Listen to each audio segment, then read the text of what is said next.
Brent Pry, new Virginia Tech defensive coordinator. A lot of emotions, a lot of feelings. There's a lot there. Obviously, being the head coach at a place like Virginia Tech and then getting fired 3 games into the year, there's a lot there. And we'll unpack some of that. I'm sure there'll be questions about it. But, I mean, if you were to tell yourself a month ago when this Franklin search was just starting that, obviously still some of the contract details are still to be worked out with the buyout situation, there's a lot there. But to think a couple weeks ago that Brent Pry would be on with James Franklin as the defensive coordinator, it's a changing time in college football because it takes a lot to swallow your pride to do that. I mean, I know a similar situation just went down in Mississippi State. Bobby Petrino at Arkansas would be similar, but I don't know if anything in the exact same calendar year to sign on to the staff has ever occurred. So that's pretty crazy. I mean, the timing of it. But, in going back and sort of catching the footing after the audio issue, I think the timing of it in talking to contacts over the weekend, this was a name that was brought up obviously pretty immediately with Franklin's arrival. This was something that was kept in mind at his introductory press conference when, he got a little emotional up there on stage. This was something where it's like, oh, is he going to be a defensive analyst or is he going to come on in this role? But for him to come on, and it sounds like Franklin in that introductory press conference with the team pretty much laid out that as a potential option to have Brent Pry on. And across the board, based on what I'm hearing, it seems like a pretty popular hire with a lot of players on defense. Specifically, obviously, I mean, I put out the tweet there over the weekend when, it just came out there early Sunday morning that, I was talking with some players the night before, and they were pretty much along the lines of saying, we still like Pry.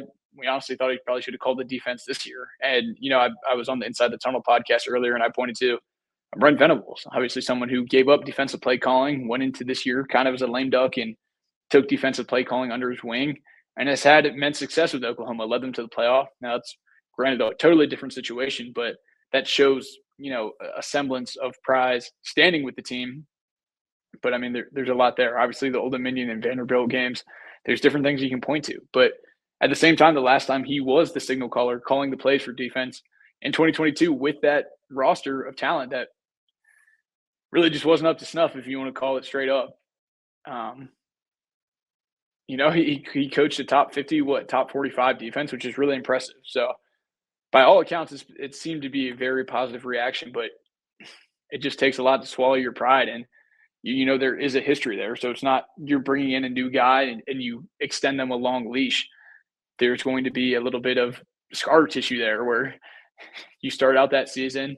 If it's VMI, if it's ODU or whoever, you get down a touchdown, it's going to get really loud. But at the same time, you have head coaching experience on your staff.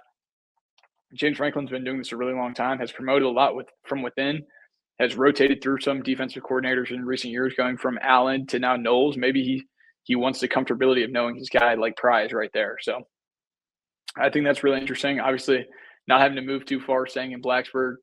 Now, we'll get into some of the other staff around him, but I think you'll definitely see quite a bit of overhaul on the defensive staff, if not a complete overhaul, just with the resources and the draw of James Franklin that Pry wasn't really able to do.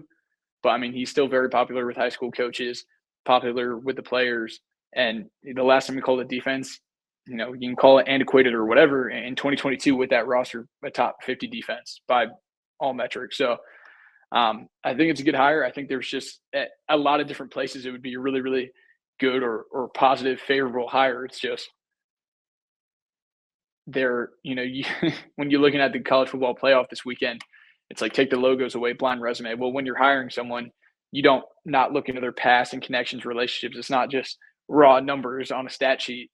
There are relationships, there's feelings, there's obviously things that go to Brent Pry and Virginia Tech that go beyond just how good you can call a defense. So it's obviously Franklin's guy. He went out and hired the right guy he thought for the job.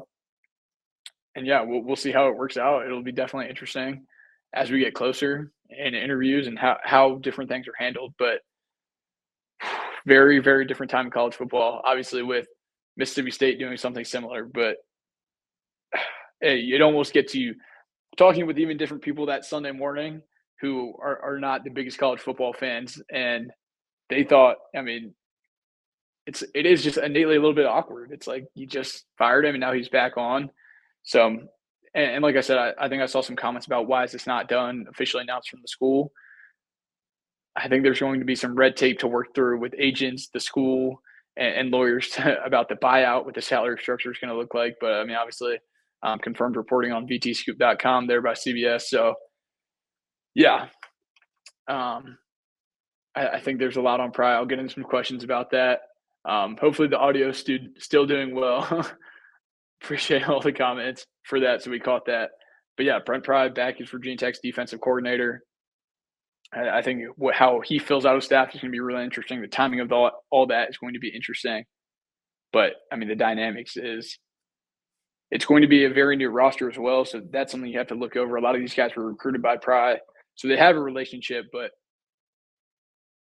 it is just very awkward. I mean, anyone who's ever gone from one job to the next or has been let go from a position, I just think it would be really tough to walk in to the same meeting rooms, the same hallways, and be the office down the hall. But obviously, that shows their connection from James Franklin crying on stage. Obviously, it means something. And it's something that it sounds like it's been even in the works longer than been reported. Like it sounds like that initial team meeting when they got there, Pry was brought up as a name that could potentially or was already sort of locked in to be the defensive coordinator, which I mean says a lot. Like you typically like I said, out of 135 FBS programs, this would be a great hire at most of them. A head coaching experience, albeit didn't work out the best way, but someone who has very high level organizational structure skills and has coached top defenses before, good recruiter, but just at Virginia Tech coming back so fresh. I think this is the first time sort of ever. So it'll definitely be interesting to see how that plays out.